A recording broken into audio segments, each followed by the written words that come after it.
बहुत समय पहले की बात है। कचरौली नाम के एक गांव में लोग बड़ी ही हंसी खुशी मिलजुल कर रह रहे थे। उसी गांव में हरिया का परिवार भी रहता था, जिसमें उसकी पत्नी लीला और उसके 2 बच्चे चिंटू और मीना रहते थे। मीना और चिंटू दोनों एक ही स्कूल में पढ़ते थे। दोनों साथ ही जाते और आते थे। एक दिन हमेशा की तरह दोनों छुट्टी के बाद स्कूल से वापस आ रहे होते हैं कि चिंटू का गर्मी से बुरा हाल हो रहा होता है। आज कितनी गर्मी है दीदी, मुझसे तो इस कड़कती धूप में जरा भी चला नहीं जा रहा। गर्मी तो मुझे भी लग रही है, पर हम कर भी क्या सकते हैं। बस जल्दी जल्दी चलते हैं ताकि घर भी जल्दी से पहुंच सके। चिंटू और मीना जल्दी जल्दी चलने लगते हैं और घर पहुंचने ही वाले होते हैं कि तभी उन्हें एक आइसक्रीम वाली दिखाई देती है। आइसक्रीम ले लो, आइसक्रीम, रंग बिरंगी मीठी मीठी ठंडी ठंडी आइसक्रीम ले लो। अरे ये आइसक्रीम वाली कौन है? हमारे गांव में तो कोई आइसक्रीम वाली नहीं है। अरे दीदी वो छोड़ो, आप मुझे बस आइसक्रीम दिला दो। अरे पर मेरे पास पैसे नहीं है, तो मैं तुम्हें कैसे आइसक्रीम दिला दूं? नहीं नहीं, मुझे भी आइसक्रीम चाहिए। मुझे नहीं पता, मुझे आइसक्रीम खानी है। अरे बेटा क्या हुआ, क्यों रो रहे हो? मुझे आइसक्रीम खानी है, पर दीदी है कि मुझे आइसक्रीम दिला ही नहीं रही। अरे आंटी मेरे पास पैसे ही नहीं है, ये है कि समझने को तैयार ही नहीं है। अरे बेटा तो क्या हुआ, तुम मेरे बच्चे जैसे ही तो हो। आओ और आइसक्रीम खा लो, मुझे पैसे नहीं चाहिए। इतना सुनते ही चिंटू खुशी से आइसक्रीम वाली के पास भागता है और रंग बिरंगी आइसक्रीम देखने लगता है। चिंटू माँ बहुत गुस्सा करेगी, मैं बता रही हूँ। ऐसे कभी किसी से बिना पैसे के कुछ नहीं लेना चाहिए। चिंटू अपनी बहन मीना की एक बात नहीं सुनता और लाल रंग की आइसक्रीम हाथ में लेकर उसे खाना शुरू कर देता है। चिंटू ने ऐसी स्वादिष्ट आइसक्रीम कभी खाई ही नहीं होती। वो आइसक्रीम खाने में इतना मगन हो जाता है कि बाकी सब भूल जाता है। मीना उसे बहुत मना करती है, पर वो उसकी एक नहीं सुनता। आइसक्रीम खाने के बाद दोनों बच्चे घर आ जाते हैं। अब ये बात प्लीज किसी को मत बताना, वरना माँ बाबूजी बहुत गुस्सा करेंगे। ठीक है, पर दोबारा ऐसे किसी से आइसक्रीम नहीं लेनी, ठीक है? रात को दोनों बच्चे सो जाते हैं। अगले दिन मीना रोज की तरह सुबह सुबह जल्दी उठ जाती है और उसके बाद चिंटू को जगाने लगती है। उठो चिंटू, कितनी देर हो गई है, जल्दी उठो और नहाओ, स्कूल के लिए देर हो रही है। मीना चिंटू को बहुत उठाती है, पर वो उठता ही नहीं है। उसके बाद मीना गुस्से में चिंटू की चादर उसके मुंह से हटा देती है, तो उसका चेहरा देखकर घबरा जाती है। चिंटू का चेहरा एकदम लाल हो रखा होता है। मीना जोर से चिल्लाती है, माँ बाबा जल्दी आओ, ये देखो चिंटू को क्या हो गया। मीना की आवाज सुनकर उसके माँ बाबा वहाँ दौड़े चले आते हैं और वो भी चिंटू की हालत देखकर घबरा जाते हैं। किसी को कुछ समझ ही नहीं आ रहा होता कि आखिर चिंटू को हुआ तो क्या हुआ।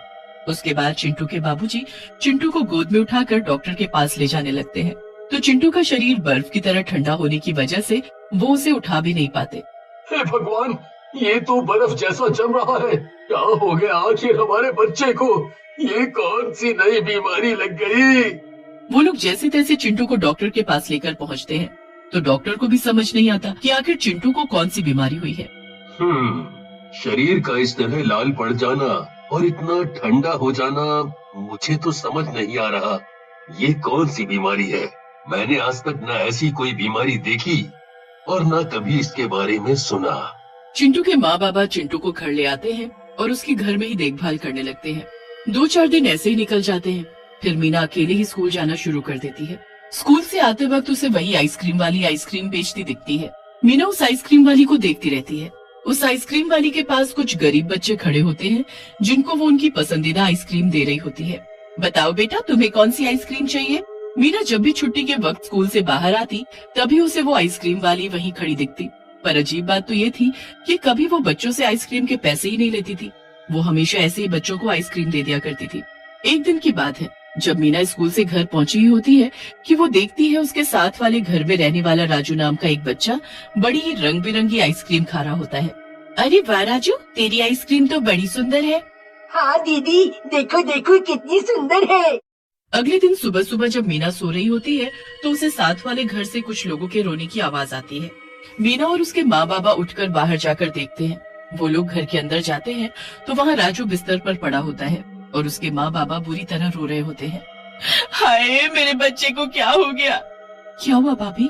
जब मीना और उसके माँ बाबा राजू की शक्ल देखते हैं तो हक्के बक्के रह जाते हैं। राजू का शरीर रंग बिरंगा हो रखा होता है। हे भगवान, ये तो चिंटू जैसा हो गया।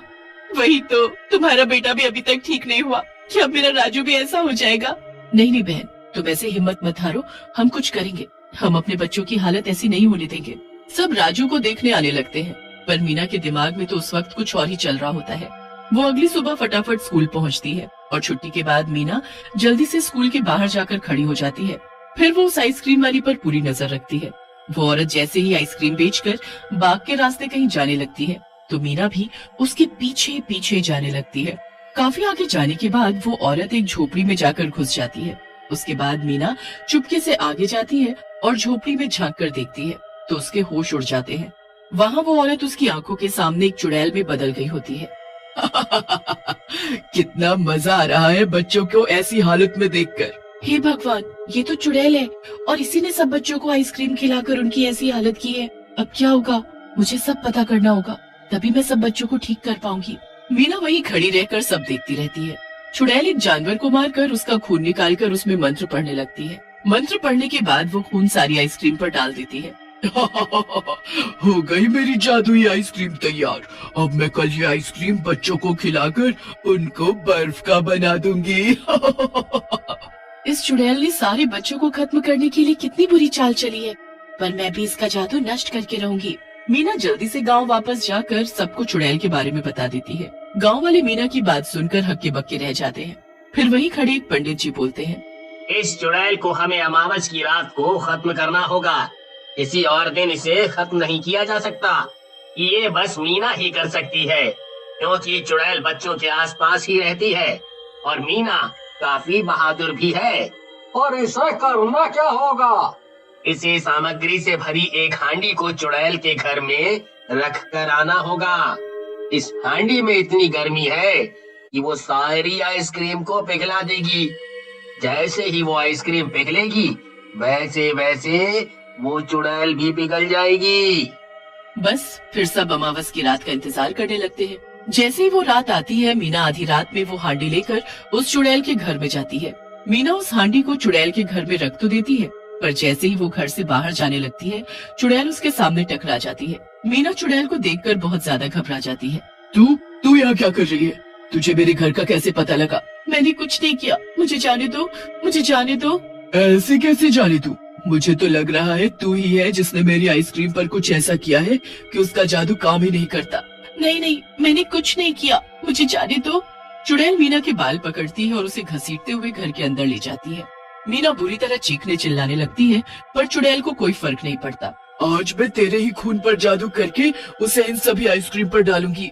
चुड़ैल मीना को एक कोड़े में बांध देती है। उसके बाद जैसे ही चाकू एकदम पैना हो जाता है, वो खिड़की से आसमान में चांद की तरफ देखकर मुस्कुराती है। आ गया सही वक्त। अब मेरी जादुई आइसक्रीम फिर से अपना कमाल दिखाएगी। बस उस पर एक बार इंसानी खून चढ़ जाए। चुड़ैल हंसती है और चाकू उठाकर मीना की तरफ बढ़ने लगती है। वो जैसे मीना की गर्दन पर वार करती है कि चाकू के साथ उसका हाथ पिघलकर नीचे गिर जाता है। ये क्या हुआ? मेरा हाथ क्या किया है तूने लड़की? जल्दी बता मुझे। चुड़ैल दूसरे हाथ से चाकू उठाती है, पर जैसे ही वो चाकू को हाथ लगाती है कि दूसरा हाथ भी पिघल जाता है। चुड़ैल बुरी तरह चीखने लगती है और अपनी आंखों से खुद के शरीर को पिघलते हुए देखती है। वो बहुत कोशिश करती है, पर उस हांडी की गर्मी से उस चुड़ैल का शरीर पल भर में पिघल जाता है। मीना वहाँ से भागती है और गांव पहुँचती है, तो वहाँ अपने भाई के साथ सभी बच्चों को पहले जैसा ठीक देख खुशी से झूम उठती है। पूरा गांव मीना की बहादुरी की प्रशंसा करता है और फिर बच्चे कभी भी किसी अनजान आइसक्रीम वाली से फ्री की आइसक्रीम या कुछ और नहीं खाते।